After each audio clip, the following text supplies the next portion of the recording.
It's a case of really Muhammad and the mountain. Andrew couldn't come. I'm not calling him a mountain, but we certainly went all the way to the US to catch him. I do realize it's not a very carbon-friendly mode of getting the video done. We could probably have done a Skype interview, but Simon and I did happen to be in the US for another conference, and we're quite fortuitous that we caught Andrew before he had to go for another event in Brazil. And I think that he raised some very interesting points that are definitely pertinent for the discussion that we'll have with the three gentlemen on the panel with me right now.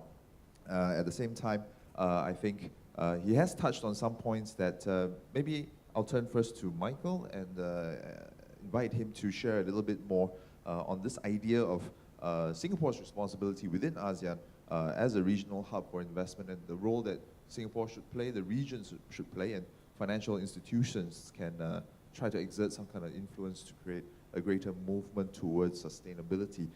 Citi, by way of introduction, is of course a member of the RSPO, the Roundtable on Sustainable Palm Oil, and has been named the world's greenest bank by Bloomberg Markets magazine. So I think, Michael, this is a great point to get you to kick us off. Thank you, Nicholas, and to you, to SIIA Professor Tay. Thank you for the invitation today. I really liked the billboard behind me. I was delighted that you've got an oil refinery there, because today we've been talking a lot about some industries, but the sustainability of resources is much broader than that. It extends to fish and food and energy and our ability to sustainably manage and finance growth. And that's what it talks about. There's no conflict between growth and environment if we set out to manage it well. And we as intermediaries in the financial industry have a big role to play. And one of the things I want to talk about today, 2 points we want to make. One is how we go about financing certain projects in certain industries, and then how we as a financial institution behave in our own dealings, in our own operations. I touch on several things we do. Andrew Steer, who by the way is a friend of mine, we were together in Indonesia 15 years ago when he headed the World Bank and I headed Citi for Indonesia. Talked about having environmental policies as part of risk. Well, we do. We have an environmental and social risk policy that's built into Citi's view of the businesses and the loans we make. And that's built on our participation in the Equator Principle, which we've been a signatory to for many years now. I don't know if many of you know about the Equator Principles, but they are just that, principles that help guide assessment of big project financing around the world. And they look at social risk, environmental risk. And you need project financing for big projects like oil refineries, but also for other long-term projects, dams, infrastructure, whatever they may be.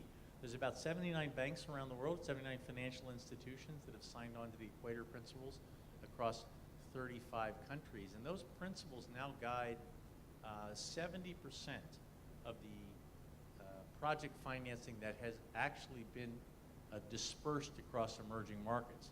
Well, how big is that number? That's $213 billion. Well, $213 billion, is that a lot of money? Last year, direct foreign investment into ASEAN was $108 billion. So the amount of money that's guided from banks under the Equator Principles is double all the direct foreign investment into the entire ASEAN economic community last year. It's a big material amount of money, and it's 70% of project financing. Embedded in the disbursement of those loans is an environmental and social risk assessment of the very type that Andrew was talking about. So Citi's been a participant in the Equator Principles from the beginning. You know, how could this be extended?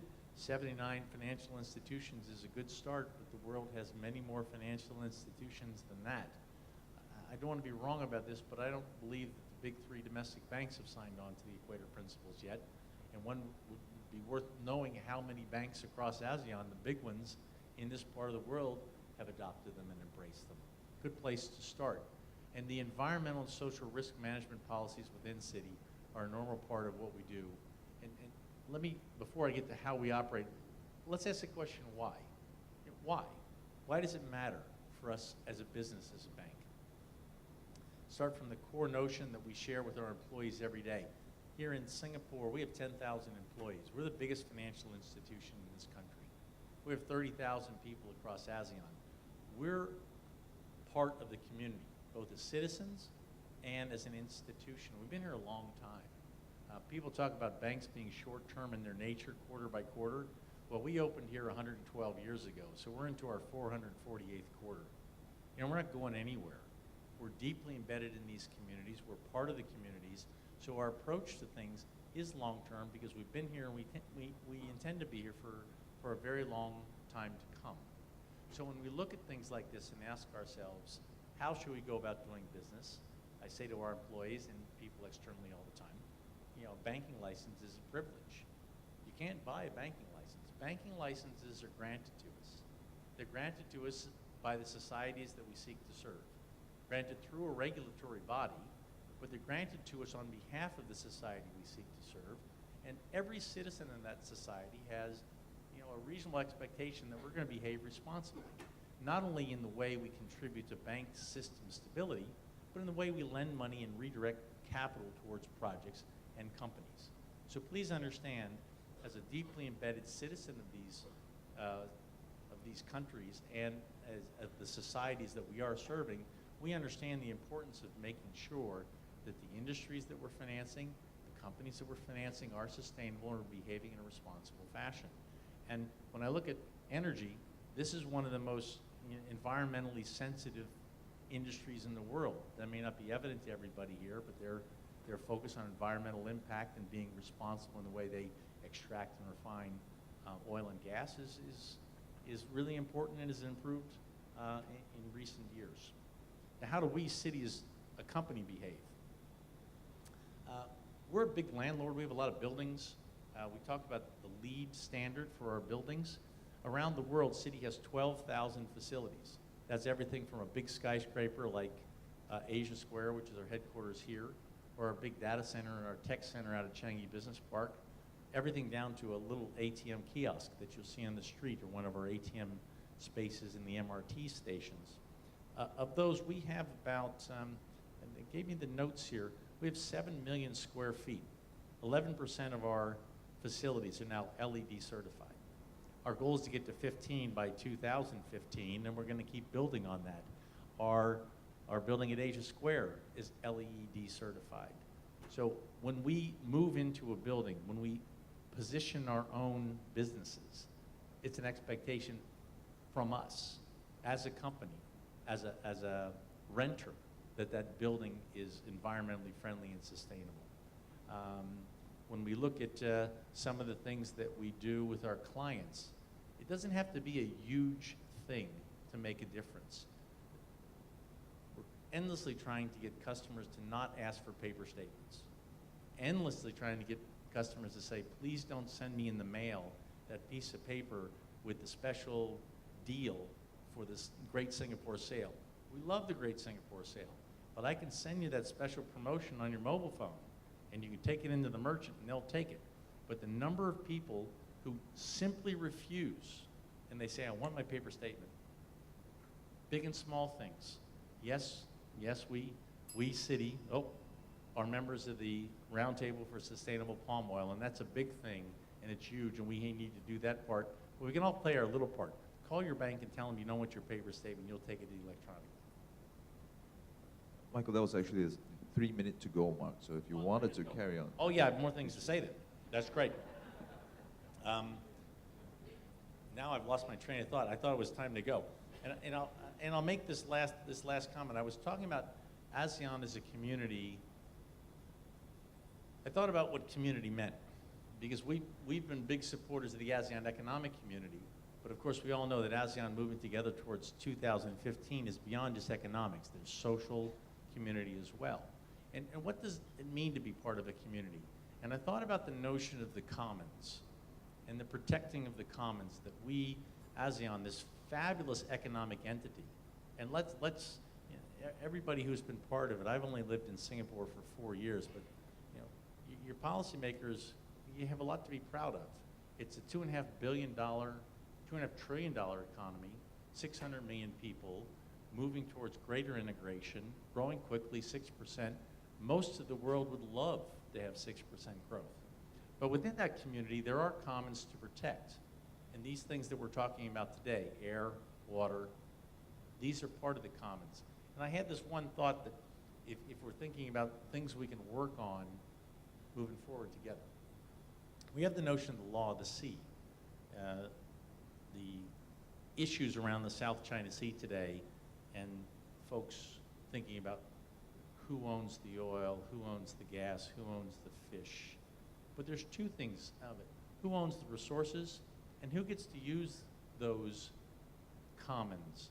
The free navigation of this part of the world is really central to the Singapore economy and to ASEAN's vibrant supply chains. 30% of the world's maritime-borne energy passes through the Straits of Malacca, about 35%.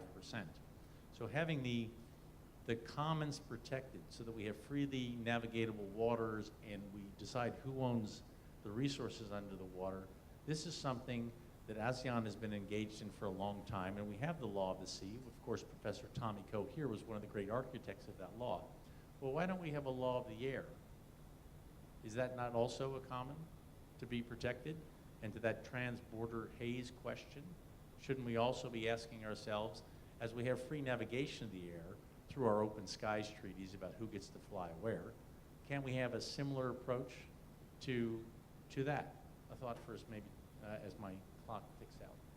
There you go. Perfect timing. Thank you very much, Michael. And I think that that kicks us off to a great start to a conversation of what a financial institution with such great history and reach as Citi does, not just within the region but the world, can actually do internally to encourage a greater sense of sustainability in terms of its business dealings. We'll come back a little bit more and have a talk about how Citi's principles and business practices can influence your clients potentially to become more green. I'll turn now to Bikram to get a bit of your thoughts on corporate initiatives that are related to sustainability. Credit Suisse, of course, runs the Asian Investment Conference, and I understand that in March this year, there was a big push or a big focus on greater awareness of environmental and social issues and their impact on the investment environment. So why don't you tell us a bit about that? Sure. So I'm going to spend a few minutes here. I think one, talking about CS, what we do in the sustainability space. And last but not the least, I'd like to touch on what we're trying to do in the conservation finance space, because I think that's a really important case study for what's happening here in this region. And hopefully we can take away some of the findings or the learnings that we've had in this space. So first of all, quickly, for those of you who don't know Credit Suisse, we are a global organization. I think obviously not as big as Citi and haven't been here that long, but it's 55 countries across all the 4 regions. And I think globally we have probably 46,000 employees, roughly. And we operate in 3 areas, primarily the private bank, the wealth management area, and the investment bank. A large part of what we do in the sustainability area, obviously, cuts across all these 3 areas. The 3 areas that we're very active in and involved in and have a team that works towards that are obviously the philanthropy area. We have a specific section dedicated to microfinance and impact investing that we have run a number of initiatives out of. And lastly, we have a section on, or an area on sustainable investments, which obviously is a theme today. In terms of, I guess, one of the important ways that we look at this, and just to, flip the page, just to talk about the sustainability at CS.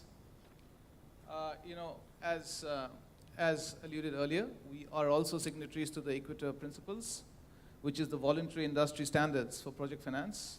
It's based on the World Bank's environmental and social standards. We've been on it since 2003. We are also, at the RSPO, since 2010.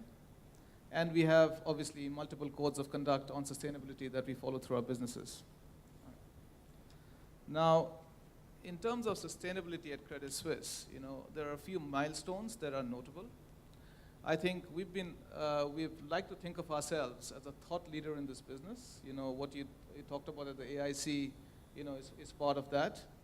That was all driven off, I think 12 years ago, we published our first sustainability report as an organization, where we clearly outlined what we thought our responsibilities were and the initiatives that we were taking in this space.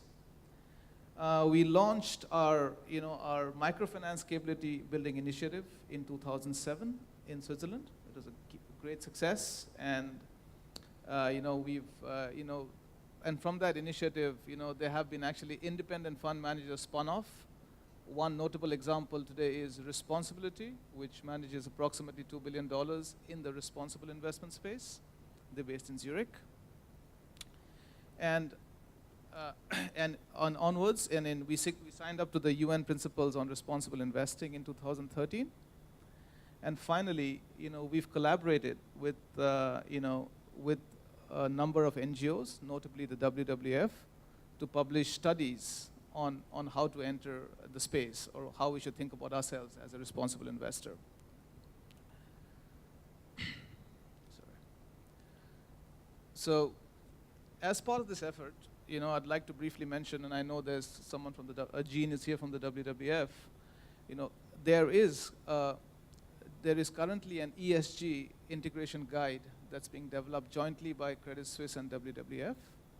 It's going to be the first publication or the first ESG guide that provides a practical roadmap for commercial and investment banks to develop an ESG strategy and implementation framework.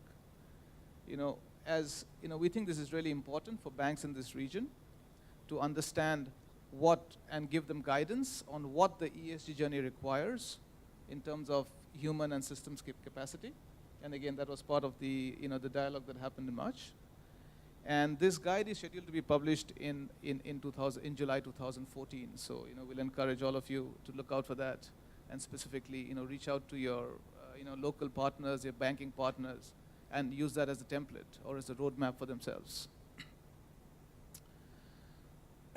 So now to move on to what a topic that's kind of quite close to my heart at least. We'll talk a bit about conservation finance.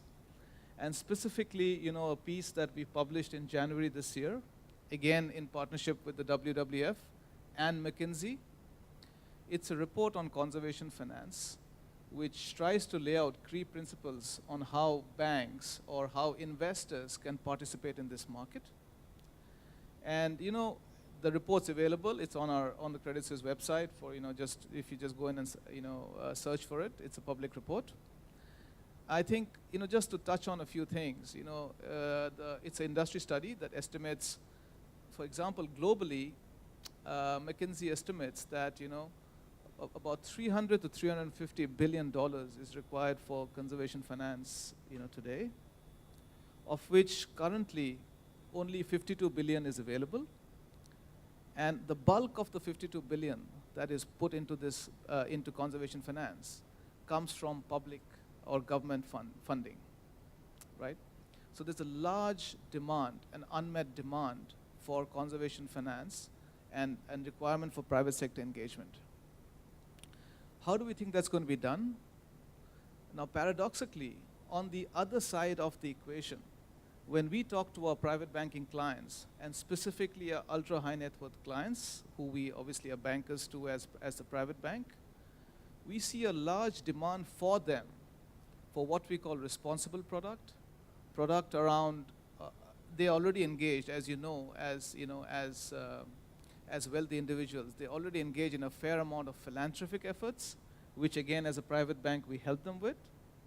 But there's a large unmet need for a suite of responsible products, or products what we would call impact investing or conservation finance, that our clients are looking to from us.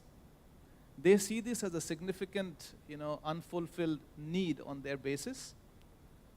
And just to give you a perspective on this, even if we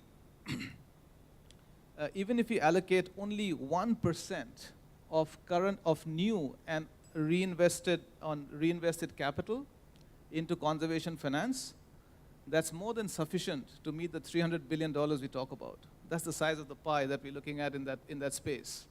And that's what we're trying to address, right?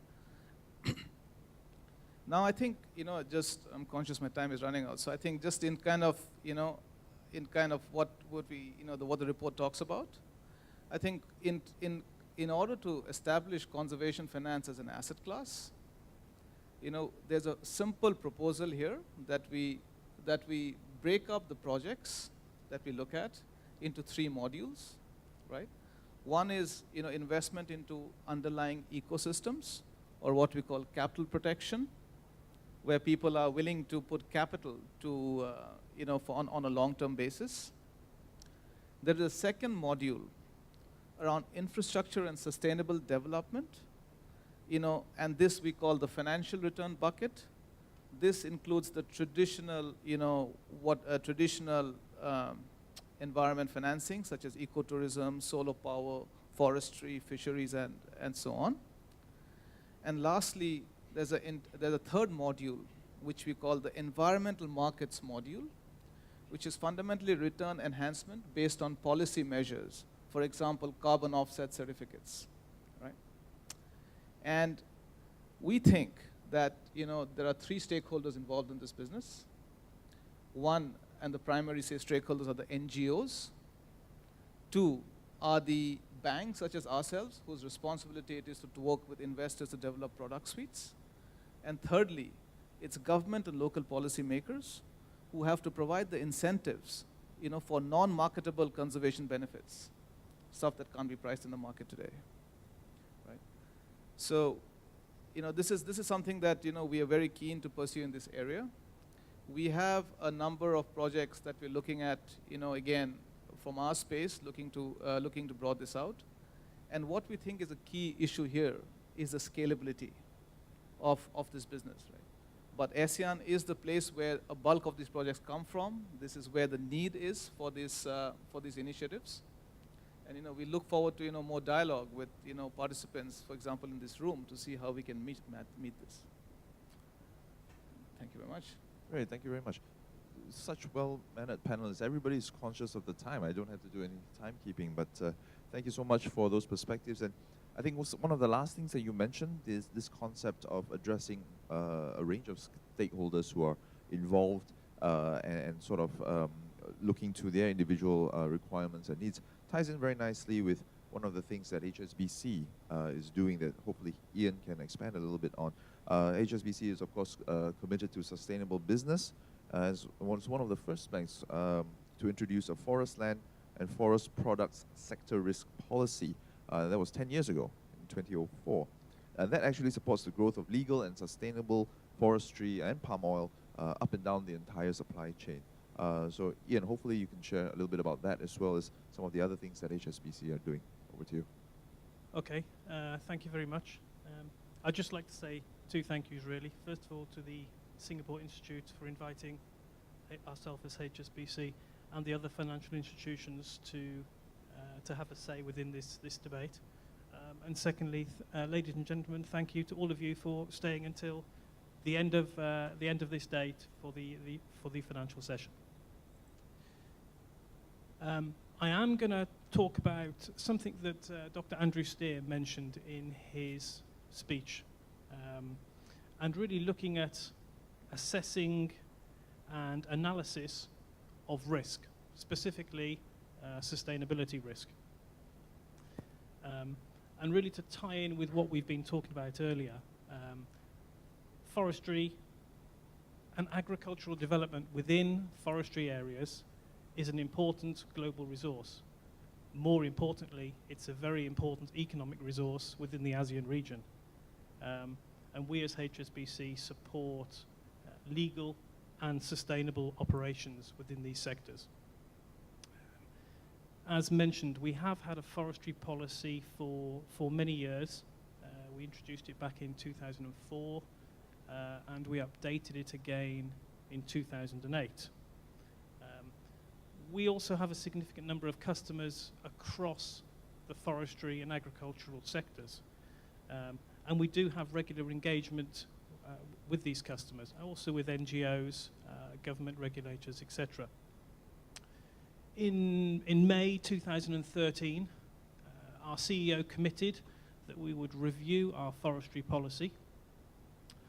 We would also employ a consultant to assist us with this, and we would make the results public.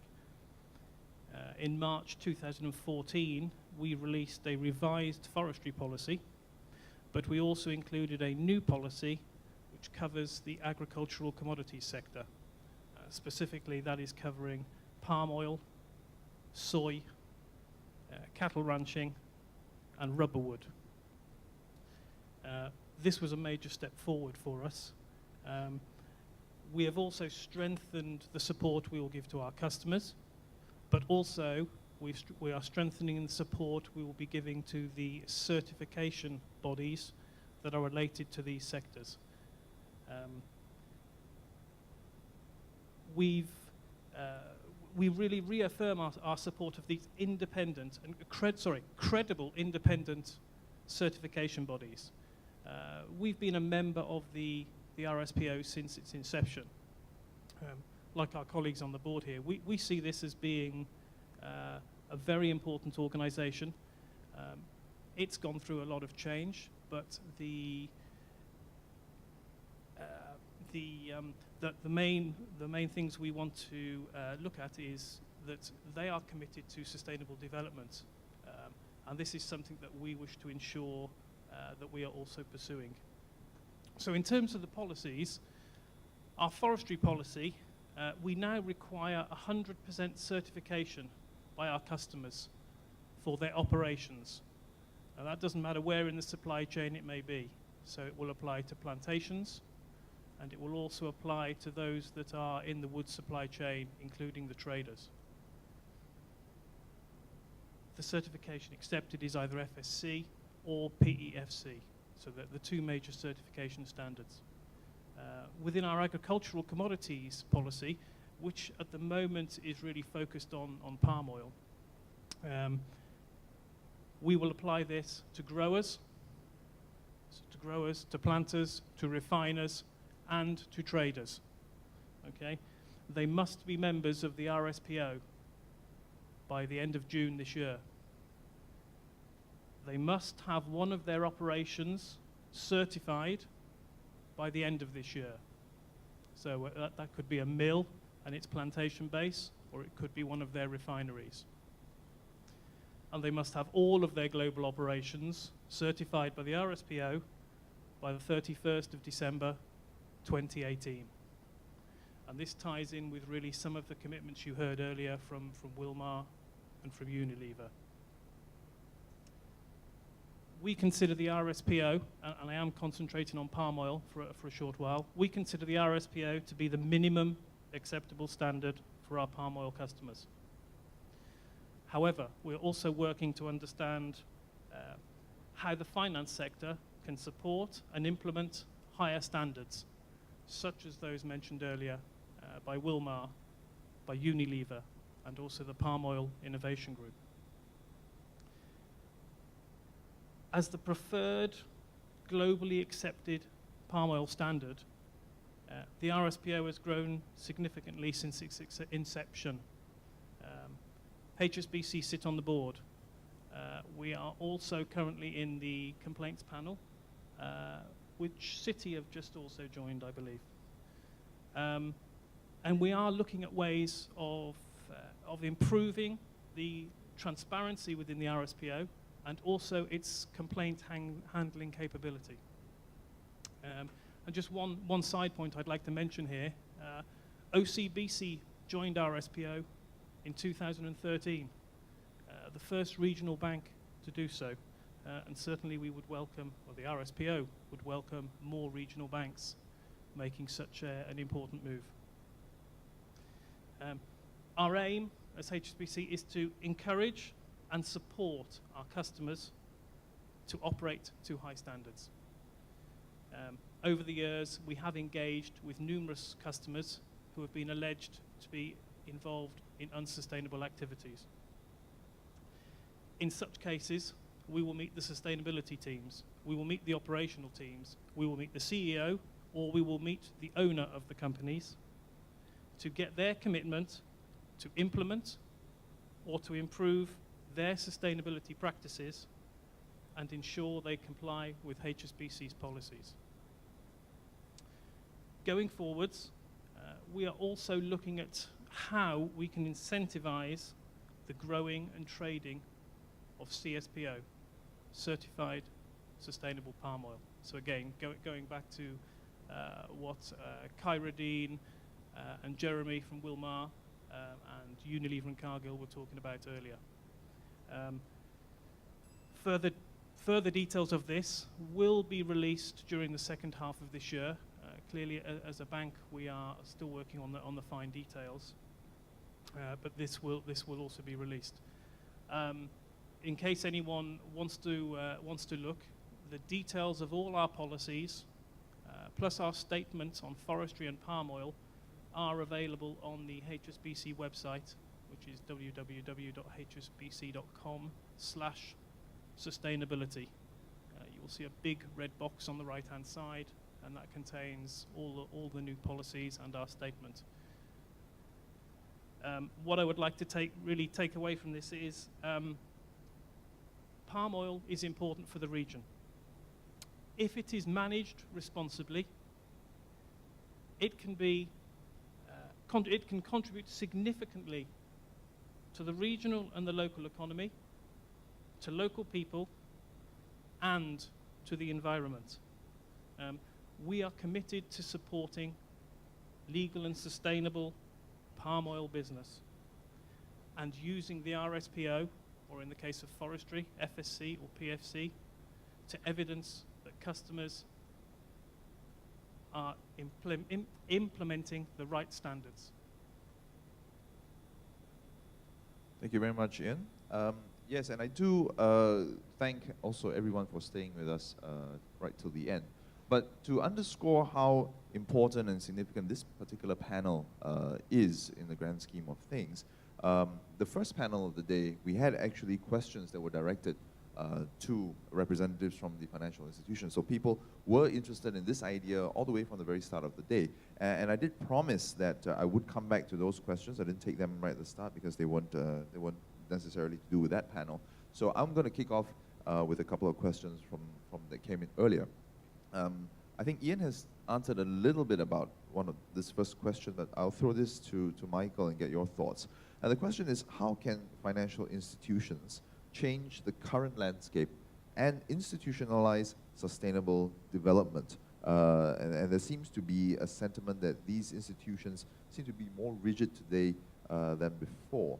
So Ian has touched on some of the incentives, but maybe from Citi's perspective. Well, I think Ian touched on, Bikram did, and Andrew Steer was very clear about it. When we engage in business with a company, the success of that company is linked to our success. So we want the company to be sustainable. And when we assess them before we lend them money, or we assess them before we do business with them, we need to understand what will make them successful and what makes them vulnerable. And it's not just financial aspects that make the company vulnerable. These issues about their own position in their society, the sustainability of the resources that help them thrive, their acceptance to public opinion because it's the public that buys their products. All of these things have been taken into account and increasingly important over time. I think Ian was very specific in HSBC's case about the elements inside of that policy, but every bank says, well, I want my customer to thrive and I'm going to thrive as well. What's making that company vulnerable? These issues around social risk and environmental risk are core to the sustainability of our customer and their success. So it is just over time, as it's become an increasingly important issue, has taken an increasingly important aspect in our assessment, in our credit analysis. There was a question that came in just from the current panel, and I'll open this to anyone on the panel who might have an idea. Should financial institutions actively incentivize startups and companies of that nature to look at some sustainable business practices or the sustainable industry in and of itself? Is there something that financial institutions should start to get to the forefront of?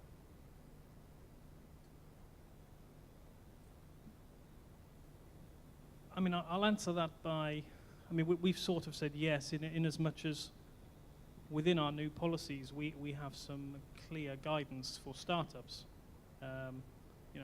Let's take an example of a startup palm oil company or a startup palm oil refinery. They may not be able to get certification on day one. But our relationship managers within our banks, should be speaking to our individual customers and clients, explaining, if in our case, what our policy is, what our policy will commit them to do within certain timeframes, so that from day one, when we're having the discussions, we have brought up onto the table, these are the sustainability issues we would like you to think about, and these are our policies, which, if you wish to bank with us, you will need to comply with. Sorry, I'll add to that and say that, typically when we look at case studies of this nature, we encourage these startups to, or new businesses to partner with NGOs that we believe are consistent, and essentially the NGOs will act as a measurement and verification tool, right? To see that these businesses are, do tick the boxes, do follow that, because I think as financial institutions, it's important to understand that at least, we typically do not have the resources in terms of ongoing monitoring, and which is why we need, our NGOs as partners to help us in the process. One comment there, when it comes to startups, I guess just some clarity, it's important as financial institutions, we understand our nature and we play our positions. And we're not venture capitalists, but for young companies, new industries, clean energy, Citi made a commitment in 2007 to direct $50 billion of financial resources towards companies who are committed to clean energy. And we did it ahead of schedule. I think we had $53 billion last year. The notion that we think it's important to help these companies, young companies, actually develop those new technologies in clean energy. We set out to do so. We've done so. $50 billion. Again, is that a lot of money? Remember what I said, 79 financial institutions around the world, $200 billion for project finance. We alone have directed $50 billion towards new companies and new technologies in clean energy. Okay, and it serves me right for having made fun of people who are not technologically savvy enough to send me the questions on Pigeonhole, because my Pigeonhole has now stopped working. We will take questions from the floor, if you'd like to raise your hands as well. So we have a question over here at the back, please. And one here later. Thank you, Nick. My name is Marta Maulidia. I'm from Indonesia, researcher on climate change and climate finance. So it's interesting to see your experience. You share your experience and, from international banks' perspectives and international financial institution. My question is, how significant and sustainable are external drivers, such as government policy? As we know that Indonesia is currently drafting a regulation on green banking or green banking policy. It's currently under the Financial Services Authority. It will affect national banks only, I guess, not international banks. But perhaps you could share your insight how this will be affecting banks and other financial institutions in increasing their portfolio on investment in sustainable business, and also whether it will be limiting or supporting your vision or target on sustainable business. Also, as we know, I don't know whether it is unique in Indonesia, but the lending portfolio is dominated largely by consumption rather than investment. Okay, thank you. Did you have anybody in particular you'd like to direct the question to, or to all on the panel? Yeah. Okay, we will make you choose. Michael was in Indonesia, but also maybe. Okay, no. I'll start. I love Jakarta. I was just there 2 weeks ago. Again, a thought on how we run our businesses. We opened in Jakarta in 1918, by the way, so we've been there for a while as well. One of the great cores of our success in a place like Singapore has been an intentional desire to remain aligned with government policy for the development of the financial center. What does Singapore emphasize? And, of course, to be perfectly aligned with our supervising regulator. Because, again, back to the thought I gave you before. You can't buy a banking license. Banking licenses are granted to you, and the guardian of our behavior is the supervising regulator. So when regulations are issued or laws are issued, it's an expression of the public will. That's our view of things. So if Indonesia's going to issue a law that says this is the kind of behavior that we want to see, we take that as an echo of public opinion. And it's in our self-interest and our enlightened self-interest to hear that echo and align our business with it. So if the DPR were to pass a law that says green banking, and this is an expectation of banks licensed in the Republic of Indonesia, we absolutely would hear that voice and we would embrace it and embed it into our business practices.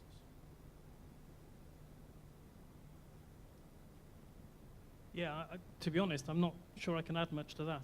I would agree. If this is a green banking law is coming out, then it would be embraced, certainly by HSBC, and as I said, all the banks would be embracing it and taking it forwards. Okay, we had a question in the front over here. Oh, Jeremy as well. Okay. Just two questions. What about companies that are linked to governments? They call it JLCs. And sometimes it's really difficult to handle them because they've got government interest in those companies, and they will be pushing for financial institutions to back up all their projects. And we have had some experience in Malaysia and in cases where they finance, they have an interest, the government have an interest in those projects, and the projects are not sustainable, and it's affecting the local communities. And how do you handle these kind of cases? My second question is, what do you do? Is there any punitive measures for those companies who, in the process of conducting their projects, then along the line they fail to adhere? Do you have an exit clause? Do you stop the financial help and that's it, or what do you do with them? Okay, two questions there, and I guess we could get a response from everyone on the panel. Maybe Ian, would you like to ask? So first question on government-linked companies who might be in contravention of some regulations, and any sort of punitive measures that you could put in place if you encountered such companies. Well, I think the first one, really, and clearly I can't comment from other banks, but in terms of HSBC, our policies are set. And irrespective of whether you are an SME or a large corporate or a semi-government, you will need to abide by our policies if you wish to bank with HSBC. And whilst there may be practicalities involved with that, certainly we would implement our policies as they have been written and are intended to be applied. The second question, clearly we need to be careful because we may have granted facilities at earlier dates when we may not have had a policy in place. And you may have documentation that was signed 5 years ago prior to policies being in place. So, banks need to be careful there. But certainly, as I've said, we regularly engage with our customers. HSBC, and I'm sure other banks, have exited customers who are either proven to be engaged in unsustainable activities or have breached our policies. We have done so in the past, and we will probably do so in the future.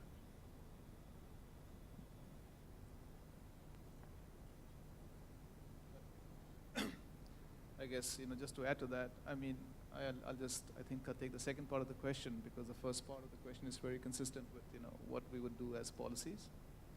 I think on the second part of the question, very much so.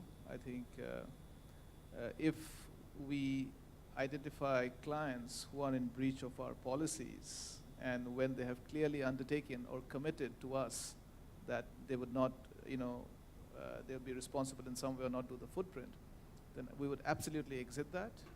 We have, quite a few live examples of those instances. And I think that's pretty, we're pretty consistent in how we apply it. So it's a pretty strict screen, and we are regulated. These are commitments we make our own regulator. So it is really not in our interest if we, to be lenient if we see such examples. Can I just add one point there? And it's probably the same for the other banks. Our first port of call is always engagement.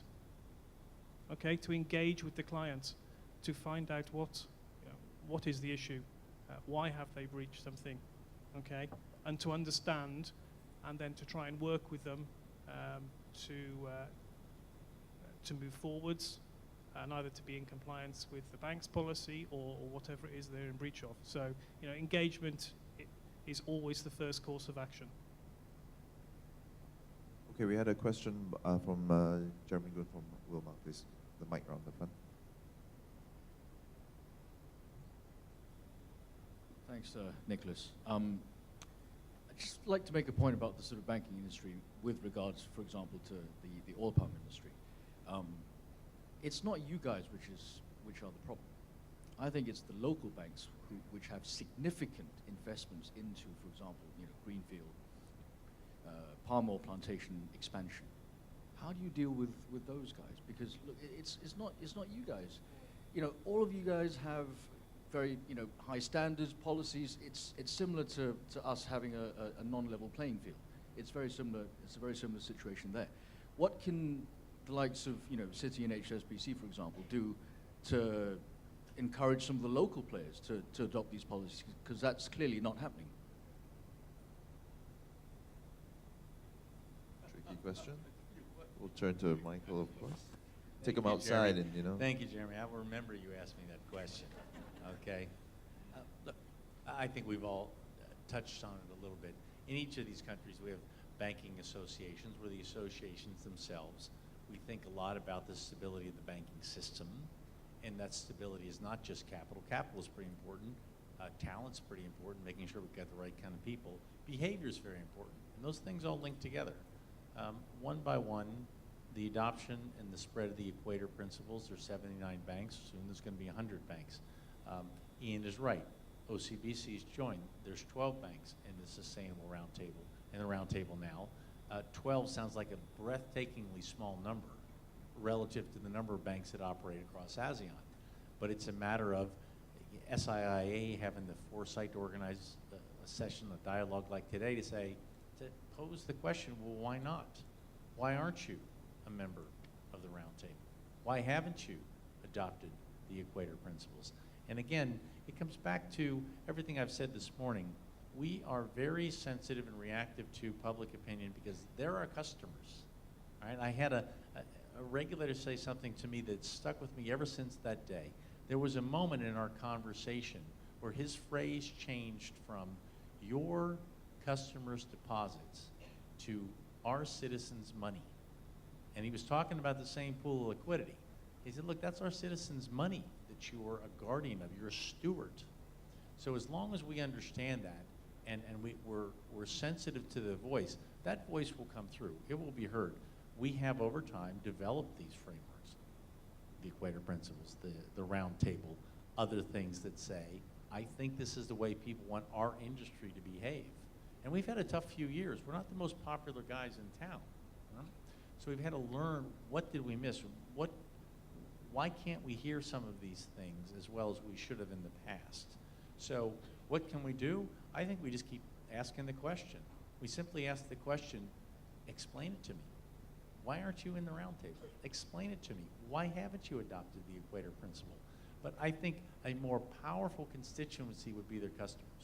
I can go ask them, probably already have, but it would be interesting if their customers say, explain it to me.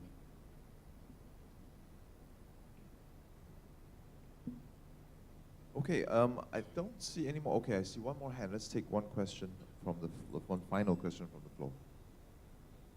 Thanks very much. Ken Hickson from Sustainability Showcase Asia. And I'm probably going to be lucky enough to be the last question because I've been wanting to ask this question all day. But I want to refer to a section in your very good report, which we've been given today. And the one of the latter paragraphs refers to, besides certification, another measure is to provide traceability, which the Minister also referred to, so that traders and buyers in the supply chain can trace the product back to the specific producer and plantation. Consumer demand for traceability of food products has grown, and some companies such as Nestle have committed to using only traceable palm oil. And we've heard many of examples from other companies who are both producers and suppliers.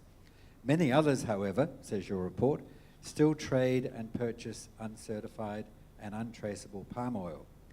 So could we not have a look at the procurement policy within Singapore, for example, where so much palm oil comes into the country, we're not, as far as I know, we're not aware of who the supplier, who we're importing from, as a country, or the companies that are doing the importing. So couldn't we, as a country, as a government, as the larger purchasers of palm oil, only procure from RSPO members, for example, just as the banks have made a decision here to be members of RSPO and encourage their customers likewise and to invest in those categories. So couldn't we as a country be a little more specific and either advise or mandate or require importers of palm oil into Singapore to only import from RSPO members or certified or responsibly produced palm oil? So Ken, if I understand your question correctly, you're basically asking how can the financial institutions exert some pressure up and down the supply chain to increase greater propensity for people to demand this traceability or this responsibility in terms of the palm oil that they're getting from the suppliers, is that right? Into Singapore. Okay, maybe. Yeah, I mean, I think my comments partially answer some of that, but I mean, clearly, I'm not sure who mentioned it earlier. It might have been Jeremy. At the moment, certified sustainable palm oil is approximately 17% of the world's global supply. Now, clearly, the banks within the RSPO and the RSPO wish to see that figure rise so that certified palm oil becomes the norm, which I know was said earlier this morning. And implementing our policy as we have at the moment by making our customers become RSPO members and seeking certification is really, the first step in a process to ensure that there are larger volumes of certified palm oil around. You can't enforce trading of certified palm oil if there's not enough of it to trade. Okay, thanks very much, Ian. I think that brings us again to the end of our allotted time. We haven't explicitly addressed this idea of Singapore as a regional hub for financing and the impact that it can have. But I think through the experiences of three significant major financial institutions who have operations both in Singapore and the region, we've got a pretty good sense of the importance of the financial sector, especially in a market like Singapore and the broader ASEAN region. And as we heard in Ian's last answer, there are many, many ways in which financial institutions can play a role in encouraging a greater greening of our society, a greater greening of the business sector going forward. So, ladies and gentlemen, please join me in thanking Bikram, Ian, and Michael for a very enlightening last panel of the day. Thank you very much, guys.